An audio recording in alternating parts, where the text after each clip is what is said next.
morning students, this is your midterm syllabus. We have done the revision of our chapter Snake Trouble and today we are doing revision for our poem Vocation.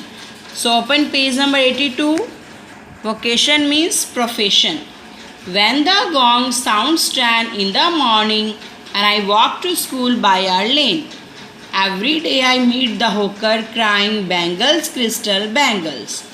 जब watch में 10 o'clock बजते हैं morning में तो मैं school जाता हूँ कहाँ से? नैरो रोड से. एवरी डे मैं किससे मिलता हूँ? होकर से. होकर क्या क्राइम करता है? Bangles, crystal bangles. Crystals means ऐसा बैंगल्स जो एक हाई क्वालिटी के ग्लास से बना हुआ है. Okay. There is nothing to hurry him on, there is no road he must take, no place he must go to, no time when he must come home. उसे कोई जल्दी नहीं है, कोई रोड उसका इंतज़ार नहीं कर रही, कोई प्लेस पे उसे जाना नहीं है, कोई टाइम नहीं है जब उसे घर पहुंचना है. मतलब वो अपनी मर्ज़ी से कहीं भी घूम सकता है और कभी भी घर जा सकता है. आई विश आई वर अ होकर spending my day in the road crying bangles, crystal bangles. पहले हमारे स्पीकर को क्या लगता है कि काश मैं होकर होता, सारा दिन मैं रोड पे बिताता और क्या चिल्लाता? Bangles, crystal bangles. अब आगे देखते हैं स्पीकर को क्या लगता है. When for in the afternoon I come back from the school. अब 4 o'clock हो गए मेरे स्कूल आने का टाइम, वापिस आने का. I can see through the gate of that house the gardener digging the ground. मैंने घर की तरफ से देखा कि वहाँ गार्डनर क्या कर रहा था? ग्राउंड को डिगिंग कर रहा था, खोद रहा था. He does what he likes with his pet. He soils his clothes with dust. Nobody takes him to task if he gets baked in the sun or gets wet. वो अपने स्पैड के साथ अपना काम कर रहा था. स्पैड क्या होता है बेटा? एक तरह का गार्डन टूल होता है जो डिगिंग के लिए यूज़ होता है. वो उसके पूरे कपड़े मिट्टी से भरे हुए थे, उसको कोई टास्क नहीं दिया गया था, उसको कोई नहीं डांट रहा था कि आप सन में बेक क्यों हो रहे हो, गीले क्यों हो रहे हो. I wish I were a gardener and digging away at the garden with nobody to stop me from digging. काश मैं गार्डनर होता और गार्डन को डिगिंग करता और कोई मुझे डिगिंग करने के लिए ना रोकता. अब देखो स्पीकर को पहले लगता है कि मैं होकर होता, फिर लगता है कि मैं गार्डनर होता. अब आगे देखते हैं क्या लगता है.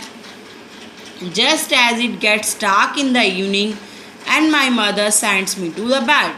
अब जैसे ही शाम को अंधेरा हो रहा है मेरी मदर ने मुझे कहाँ भेज दिया? बेड पर. I can see through my open window the watchman walking up and down. और मैं विंडो से देख सकता हूँ कि वॉचमैन आगे पीछे हो रहा है.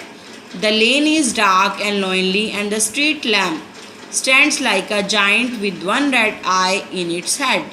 और वहाँ इतना अंधेरा है और वॉचमैन कैसे लग रहा है?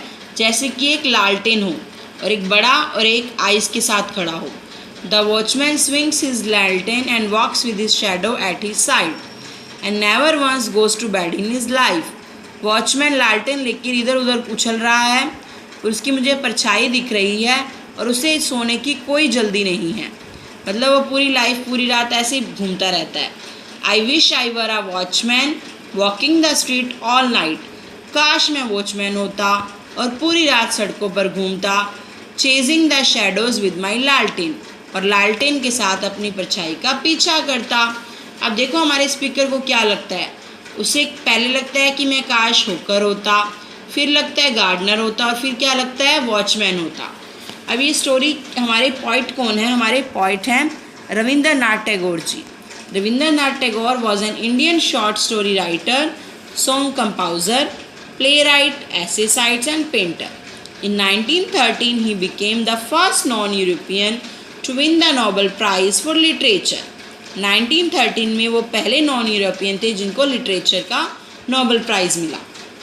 In this poem Tagore describe a child's longing for the freedom.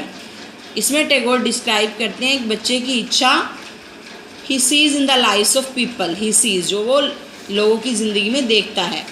He wants to be a hawker when he sees a होकर क्राइम. वो एक होकर बनना चाहता है जब वो देखता है कि होकर क्या चिल्लाता है?